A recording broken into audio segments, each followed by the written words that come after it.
Voulez-vous que je vous arrête pour espionnage? Ah, bonjour, Tom. Alors, la journée est finie? Oui, enfin. Ah, mes pauvres pieds n'en veulent plus. Quelque chose d'anormal là-dedans? Oui, une lampe. Ça va faire plus de 2 jours qu'elle est allumée. Je me demande si je devrais pas entrer les prévenir. Peut-être qu'ils se sont pas aperçus qu'elle brûlait, tu comprends? Oh, mais ils s'en apercevront quand ils recevront la prochaine note de gaz. Ah oui, c'est quand même malheureux. En tout cas, je vois pas le mal qu'il y aurait à entrer leur demander s'ils sont au courant. Ben, j'espère qu'ils te pèteront pas à la porte en te priant de te mêler de ce qui te regarde. Je vais aller boire une bière avant de dîner. Au revoir. Au revoir, Tom.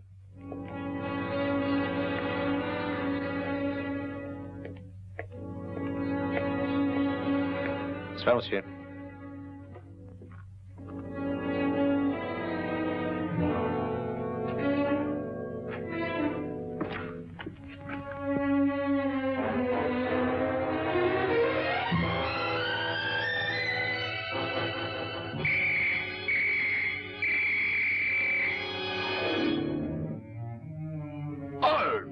Du poison! Oui, Watson, un poison égyptien dont j'avais beaucoup entendu parler, mais que je n'avais jamais encore eu entre les mains. Mais c'est la théière! Ah, oui, c'est exact, je m'excuse humblement, mais c'est le seul récipient vide qui me soit tombé sous la main. Rien n'est donc sacré pour vous dans cette maison? Vraiment, Holmes, vous auriez pu vous servir d'autre chose. Aucune crainte à avoir, Watson, ce poison est soluble. La théière sera lavée à fond et prête à resservir avant même que vous soyez revenu de Regent's Park. Vous pouvez vous éviter cette peine. Pas une goutte de thé sortant de cette théière n'entrera dans ma tasse.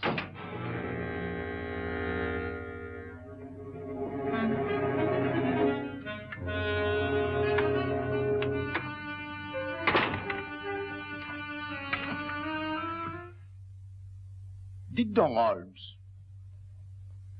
Comment diable saviez-vous que j'allais à Regent's Park? Oh, simple déduction, mon cher ami. Regardez vos vêtements. Qu'avez-vous à leur reprocher?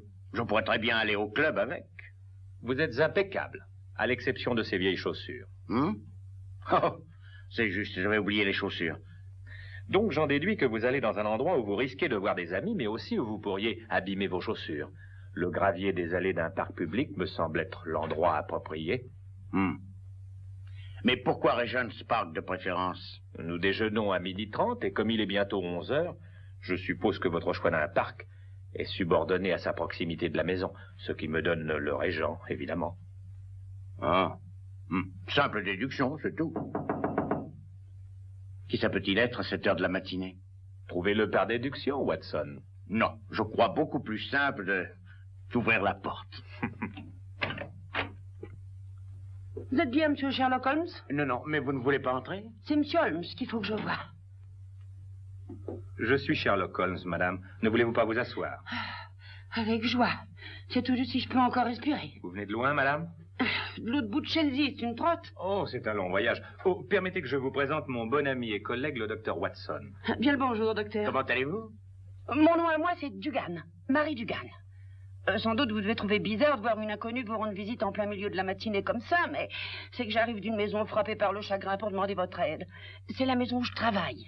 Se serait-il élevé des difficultés dans la maison? Des difficultés? Ah oui, pire encore. Un meurtre. Oh, un meurtre. Ça commence à devenir intéressant.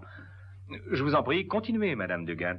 C'est le maître de la maison en personne, M. Haringway, qui est décédé, trouvé mort par le flic de notre rue. Paraît qu'il avait son estomac plein d'une chose qui a un nom difficile à prononcer. Mais voyons, s'il a été trouvé par la police. La police? C'est justement elle qui m'amène ici. Ils ont emmené le jeune monsieur Vernon en prison en l'accusant du crime. Monsieur Vernon? Oui, un charmant garçon qui devait épouser la belle-fille de monsieur Haringway, Miss Jeannette. Je crois comprendre que vous n'êtes pas d'accord avec la police, madame Dugan. Oui, et c'est là qu'est le problème. C'est ça qui me torture, me fait passer des nuits blanches et me rend la vie absolument insupportable. Parce que, monsieur Holmes, c'est mon témoignage, et mon témoignage seul qui a envoyé monsieur Vernon là où il est. C'est à cause de ce que j'ai dit à la police qu'il est dans une cellule à pourrir en attendant son dernier matin. Et pourtant, vous croyez que le jeune Vernon est innocent? Je suis certaine qu'il est innocent, je le jure sur la tête de ma pauvre mère. Oui, mais enfin, avez-vous dit la vérité à la police? Je lui ai dit la vérité, monsieur, mais en même temps, sans m'en apercevoir, j'ai dû mentir. Peut-être vaudrait-il mieux nous raconter l'histoire depuis le début, madame Dugan. Oui. Voilà, ça s'est passé dans l'après-midi de vendredi. tard dans l'après-midi même, vu que j'étais sur le point de quitter la maison. On me donne mon week-end chaque semaine. Il pouvait être environ 5 heures quand j'entendis frapper violemment à la porte.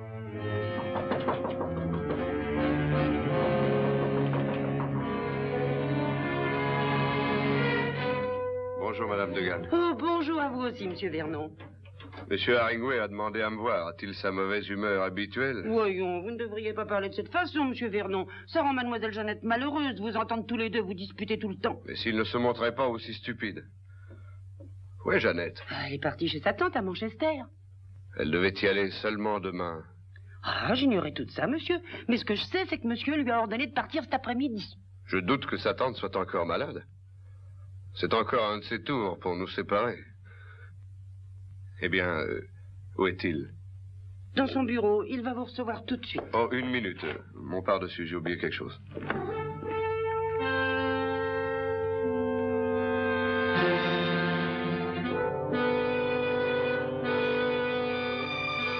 Allons-y.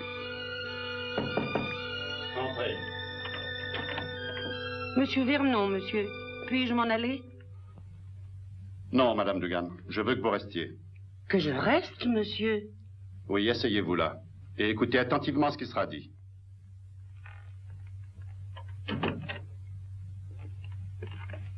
Qu'est-ce que ça signifie? Qu'avez-vous inventé cette fois? Jeune homme, j'ai une offre avantageuse à vous faire. Et je veux que Madame Dugan reste ici pour en être le témoin. Oui, et quel genre d'offre? Je suis prêt à vous donner 1000 livres pour que vous sortiez de la vie de Jeannette. Auriez-vous perdu la raison? Au contraire. Seul un fou pourrait refuser une telle munificence. Vous me dégoûtez. Vos goûts ne m'intéressent pas. Je veux seulement débarrasser Jeannette de vous. Restez ici. Et écoutez-moi jusqu'au bout. Il se trouve que je suis amoureux de Jeannette. Mais je doute fort que vous soyez capable de comprendre ça. 1000 livres représentent une grosse somme d'argent. Mais pour vous, probablement plus que vous n'en posséderez jamais. Réfléchissez. Touchez 1000 livres, rien que pour disparaître. Quand je disparaîtrai, comme vous dites, votre fille disparaîtra avec moi. Je vous avertis que c'est votre seule chance de gagner quoi que ce soit. Vous voulez toujours être le maître, n'est-ce pas? La moindre des choses doit être réglée à votre façon. Combien même elle détruirait le bonheur de votre fille. Je ne cherche pas à m'opposer à son bonheur. Tout ce que je veux, c'est réussir à la débarrasser d'un boulet. Vous avez pu la garder sous votre coupe jusqu'à ce jour, mais elle va être libérée maintenant. Quoi que vous fassiez, Jeannette sera ma femme. Monsieur Haringway! Mon médicament, dans l'armoire de ma chambre. Je vais le chercher. Un flacon vert sur l'étagère.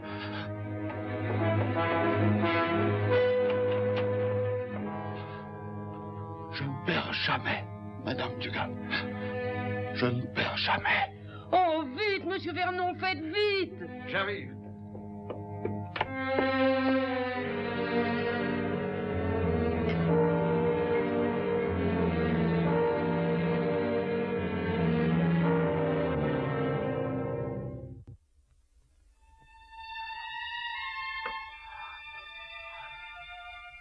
Merci. Ça va mieux maintenant. Eh bien, restez pas là comme des idiots. Je vais très bien. Alors sortez d'ici. Tous les deux. Allez-vous-en.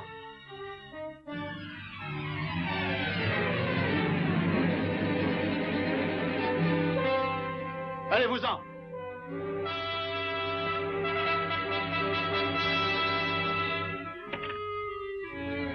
Quelques minutes plus tard, je suis partie de la maison et ça a été la dernière fois que j'ai vu monsieur Haringway vivant.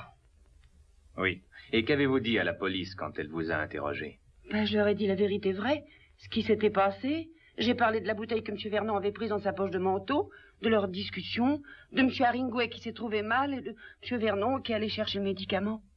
Et ça a été suffisant pour que le jeune Vernon soit arrêté et accusé de meurtre? Eh oui, j'ai appris ensuite par la police que c'était le médicament, ce même médicament que j'ai vu monsieur Vernon donner à monsieur Haringway, qui a tué le pauvre homme. Ils ont dit que le poison avait été mélangé avec le médicament. Oui, mais alors cela désigne nettement Vernon comme étant le coupable. Quand il est allé chercher le médicament, il a pu très facilement y mettre le poison. Je le sais bien, monsieur. Mais au fond de mon cœur, j'arrive pas à croire qu'il a pu faire ça. Mais c'est cet inspecteur Lestrade, il était tu comme un âne rouge et il démord pas de ça. Lestrade, hein? Eh oui, c'est le policier qui a l'air de vouloir tout casser dans cette affaire. Oui, l'inspecteur Lestrade, vous avez entendu, Watson, une visite à son bureau s'impose. Eh bien, si vous le croyez utile. Oh oui. Et que Dieu vous bénisse, vous et vos enfants. Je ne peux rien vous promettre, Madame Dugan. Je tiens d'abord à parler à M. Vernon avant de pouvoir exprimer une opinion sur cette affaire. De toute façon, il est indispensable d'aller voir l'inspecteur Lestrade sans plus tarder. Je sais bien que la situation est guère encourageante, mais il faut savoir garder espoir. Maintenant, il faut que je parte. J'aime pas laisser Miss Jeannette seule aussi longtemps. Naturellement, Madame Dugan. Eh bien, nous ferons de notre mieux. Ah, merci, monsieur.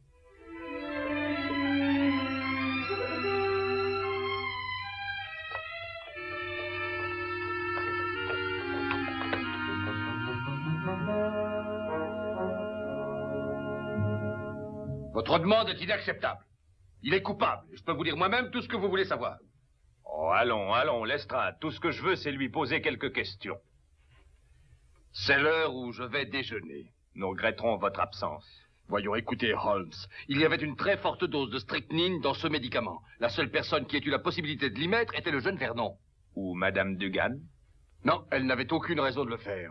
En outre, Vernon est un chimiste, donc il se sert de toutes sortes de poisons. Tiens, il est chimiste. Avez-vous entendu, Watson? Vernon est chimiste. Hein? Ah, oui, j'ai entendu, Holmes. Et je savais que ça vous intéresserait d'apprendre ça. Ah, ça m'intéresse, c'est très important, et j'insiste pour voir ce jeune homme immédiatement. Nous n'avons pas de temps à perdre, Lestrade, pas de temps à perdre. Oh, très bien, très bien. Ah là là, allons-y. Non, vraiment, je ne vois pas l'utilité de cette entrevue. Mais puisque vous insistez pour perdre votre temps, rien que son attitude prouve qu'il est coupable. Voilà, nous y sommes. L'inspecteur Lestrade. Oui, monsieur.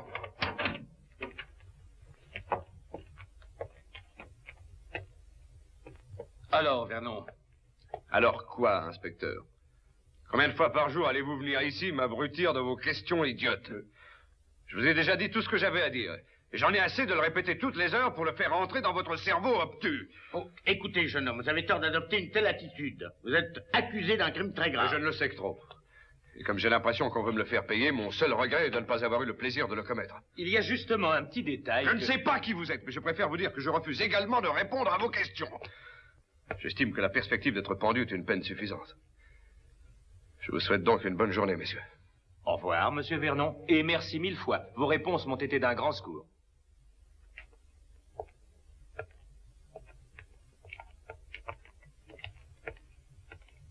Ce jeune insolent. Je le trouve charmant, Lestrade. On retourne à Baker Street, Holmes? Pas encore, Watson. Nous avons un assassin à arrêter. Un assassin? Oui? Et à qui croyez-vous donc avoir parlé? Un jeune homme animé d'une sainte fureur, Lestrade. Mais il est aussi innocent que le docteur Watson, moi et vous. Tout de même peut-être pas aussi innocent que vous.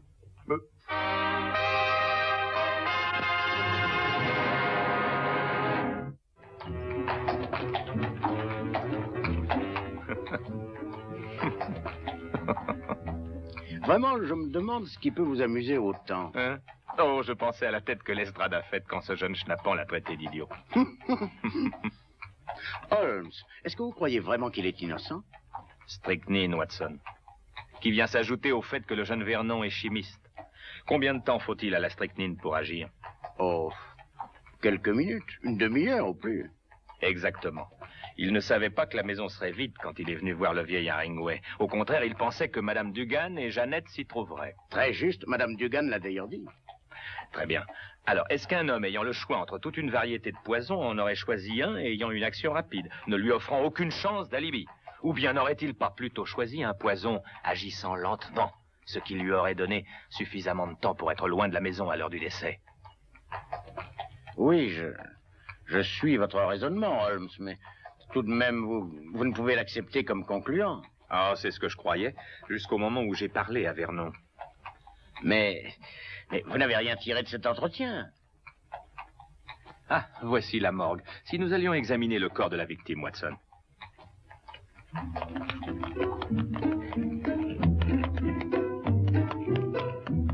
Holmes demanda à voir le rapport médical. Puis il m'expliqua le fond de sa pensée. D'après lui, le caractère violent de Vernon ne cadrait pas du tout avec ce genre de crime exécuté de sang-froid. plutôt soigner de sa personne, notre ami Haringway. Hein? Pourquoi dites-vous ça? Mais regardez ses cheveux bien peignés et sa moustache bien coupée. Il ne prenait pas autant de soin de ses mains. Que voulez-vous dire, Watson? Et regardez la saleté amassée non seulement sous les ongles, mais jusque sous la peau. Oui, et ça semble incongru quand on voit ses mains bien manucurées. Oui, et spécialement celle-ci, qui est absolument immaculée. Une minute, Watson. Quoi? Cette saleté n'est pas ordinaire. C'est de la terre. Eh bien, il aimait à jardiner, peut-être.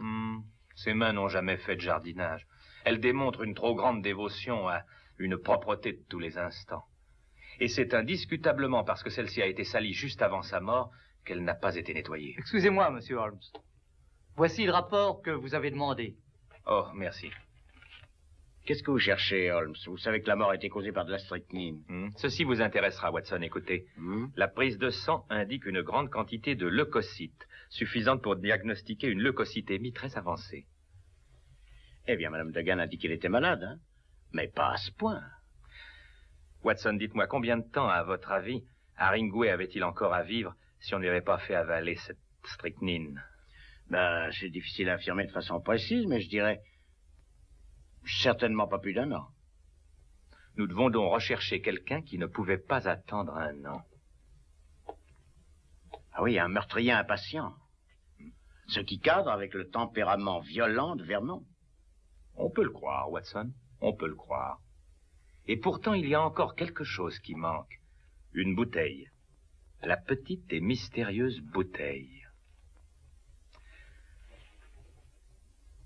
Watson, voulez-vous aller chercher Madame Dugan et la conduire à l'appartement de Vernon? Oh oui, bien sûr. Mais qu'allez-vous faire pendant ce temps? Oh, je vais aller chez Vernon vous attendre. Il y a certains détails que je voudrais vérifier avant que vous arriviez. Mais l'appartement sera fermé, comment allez-vous entrer? Oh, avec une clé. Vous avez donc la clé de l'appartement de Vernon? Je l'espère.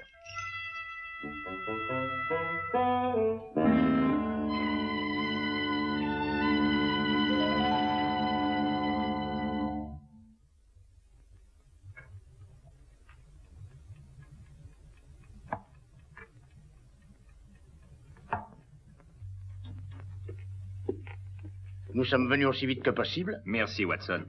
Croyez-vous que c'est convenable de pénétrer comme ça, sans permission, dans l'appartement d'un étranger? Oh, ce n'est pas convenable du tout, Madame Dugan, mais si nous voulons aider Monsieur Vernon, ne soyons pas difficiles sur le choix des moyens. Bien, mais qu'est-ce que je viens faire là-dedans? Voyons, pensez-vous, Madame Dugan, que vous pourriez reconnaître la bouteille qu'il a prise dans la poche de son par-dessus le jour où a eu lieu le meurtre? Oui, je crois que oui. Bon. Alors, voulez-vous examiner celle-ci et faire votre choix, si choix il y a?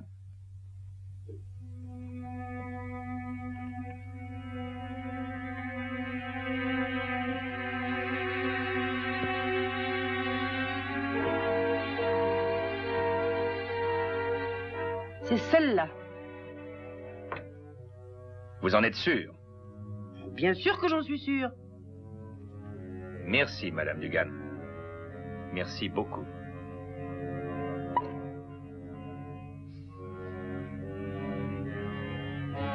Holmes! Oh, rassurez-vous, Watson, c'est tout à fait inoffensif. C'est de l'essence de girofle. Essence de girofle? Madame Dugan, je présume que votre ex-maître était un buveur d'eau. Oh, dame, oui. Il ne permettait pas qu'une goutte d'alcool entre dans la maison. Rien que l'odeur le rendait malade. Oui, mais c'est important, Holmes. On peut dire que c'est vital pour Vernon, Watson. Nous n'avons plus qu'à fouiller le bureau de Monsieur Haringway pour obtenir notre dernière preuve contre le plus stupéfiant des meurtriers.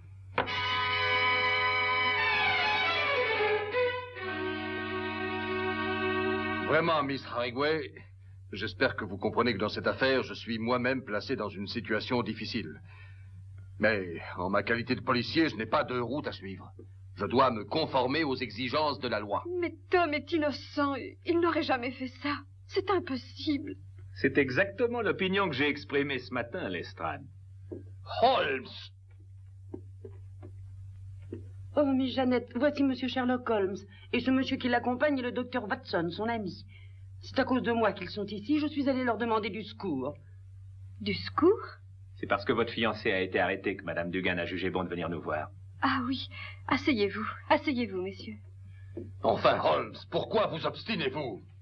J'ai toujours eu le plus grand respect pour votre habileté, mais dans cette affaire, vous dépassez les limites. Oh, non, non, vous exagérez, Lestrade. Mais c'est vrai. Vernon a eu accès au poison, et c'est lui qui l'a fait boire à la victime. Et par-dessus tout, songez aux motifs. Oui, songez aux motifs. Qui d'autre en avait de semblables? Qui d'autre? Inspecteur, vous ne connaissiez pas mon beau-père. Il était un tyran qui n'aimait rien, personne. Sa seule ambition était le pouvoir, et son seul plaisir d'abaisser les autres. Aux yeux de mon beau-père, mon mariage ne représentait qu'une perte de pouvoir, une atteinte à sa souveraineté, et il s'y opposa de toutes ses forces.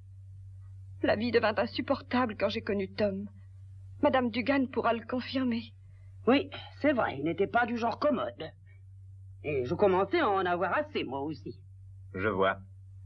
Il y avait des fleurs dans cette pièce. Où sont-elles passées? Des fleurs, monsieur? Holmes. Voilà qu'il s'intéresse aux fleurs, maintenant. Des pétunias, peut-être bien. Madame Dugan? Bien sûr, je les ai mises dehors dans la cour avec un soleil comme ça. Il fait tellement noir ici. Donc, il y avait des fleurs. Madame Dugan, voulez-vous les rapporter, s'il vous plaît? Oui, monsieur. Holmes, qu'est-ce que des fleurs viennent faire là-dedans? Patience. Voyez-vous, inspecteur, vos difficultés dans cette affaire sont faciles à expliquer maintenant. La vérité est qu'on vous a délibérément dupé. Et très intelligemment, dois-je ajouter.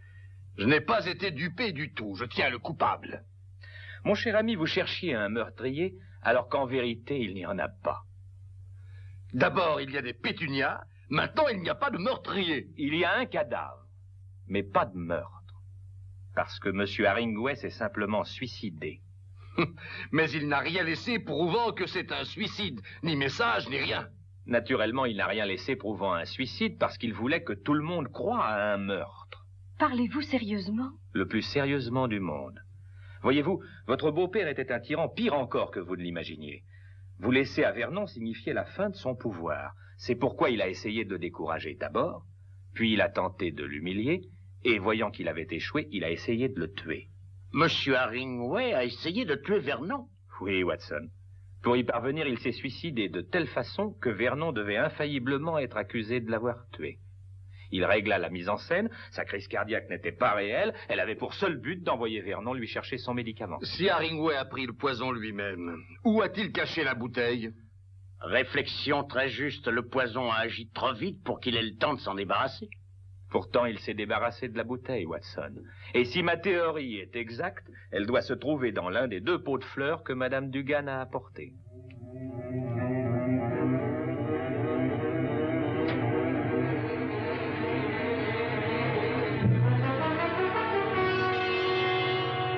Et je suis persuadé qu'une analyse nous révélera qu'elle a contenu de la strychnine.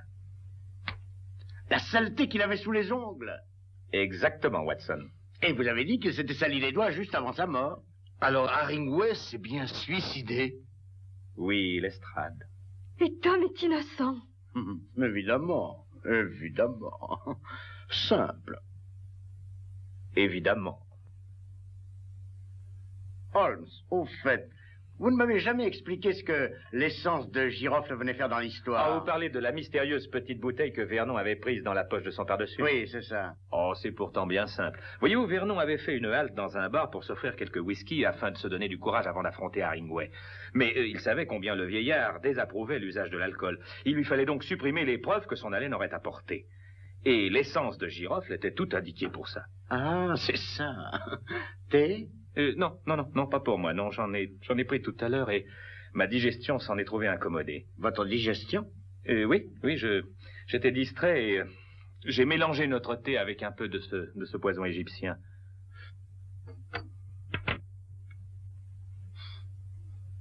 Mais, vous êtes fou, Holmes, voyons, mon thé est fichu. Oh, nous sommes quittes, mon vieux, mon poison l'est aussi.